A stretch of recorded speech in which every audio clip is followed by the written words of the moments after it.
Assalamualaikum warahmatullahi wabarakatuh. Bismillah, alhamdulillah, wa syukuri nikmatillah, la haula wa la quwata illa billahil aliyul adim.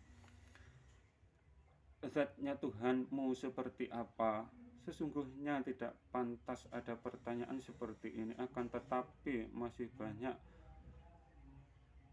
pernyataan atau pemahaman yang patut ditanyakan karena banyak umat Islam yang mengingkari seruan ayat Al-Quran, jangan samakan, jangan sekutukan Tuhan dengan makhluknya. Dalam pengertian zatnya Tuhan wajib berbeda dengan zatnya makhluknya. Begitu juga umat Islam banyak yang ingkar dengan sisi ayat atau hanya iman satu sisi ayat dan mengingkari sisi ayat yang lain atau bertauhid bermata sebelah yang disabdakan baginda Nabi Muhammad SAW.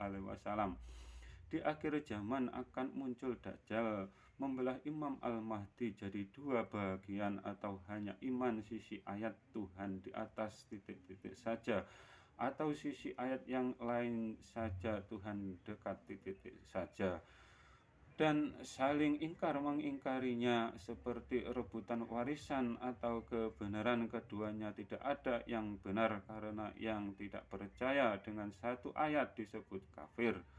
Tuhanmu seperti apa? Apakah seperti Nabi Adam? Apakah seperti Nabi Isa? Apakah seperti dirimu sendiri? Apakah berbentuk kotak seperti Ka'bah? Apakah seperti titik-titik di pagi hari atau alam yang serba warna putih yang kalian lihat di titik keheninganmu?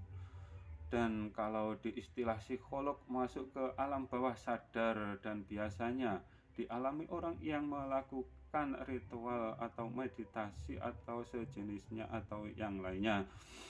Yang pasti zatnya Tuhan tidak dapat dijangkau akal pikiran, dan zatnya Tuhan tidak dapat disamakan dengan zatnya makhluk. Yang kami tahu dari nenek moyang kami orang Nusantara dan dari baginda Nabi Muhammad SAW sama demikian. Kalau di kitab sucinya Nabi Isa, awal kejadian itu firman, yang artinya tidak ada firman yang menyerupai, menyamai, apalagi melebihi Alkitabnya.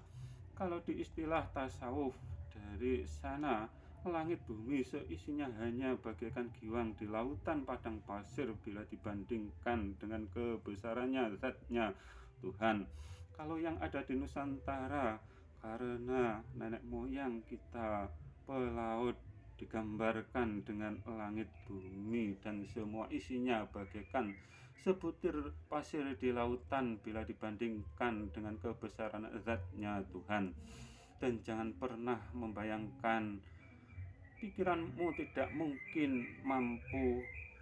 Kalian mencari atas yang sejati saja tidak mampu, dan jangan pahami atas kepalamu, atas sejati, karena bumi ini bulat, dan bulat sama dengan 129.600 derajat, dan bumi terus berputar, dan di kutub utara tidak ada malam hari di bulan-bulan tertentu. Di sana banyak siang harinya dibanding malam harinya.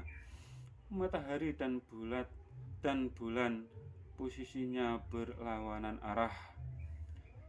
Hari gini atau zaman sudah modern masih ada yang memahami bumi datar. Kembalilah ke zaman purba. Dalil yang ada jangan kalian ingkari, yang di kitab itu ayat dan yang disebut dalil langit bumi beserta semua isinya, atau yang dipahami jasad, pikiran, dan hati, kesemuanya hanya dapat makrifat ke zatnya makhluk, sedangkan makrifat ke zatnya Tuhan hanya dapat dilakukan rohani, tepatnya jiwa atau rasa dalam jiwa yang berdekatan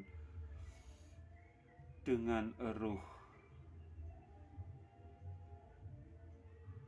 atau yang berhubungan dengan ruh atau jati diri atau hakikatnya yang telah bersaksi dan berjanji itu ruh kalian, dan jangan samakan ruh dengan Tuhan yang kalian sembah makhluk lalu orang lain kalian kafir-kafirkan. Apakah semua orang kalian giring atau kalian ajak untuk masuk surga yang tidak ada hisabnya atau surganya Dajjal, pembelah Imam Al-Mahdi yang pasti salah iman?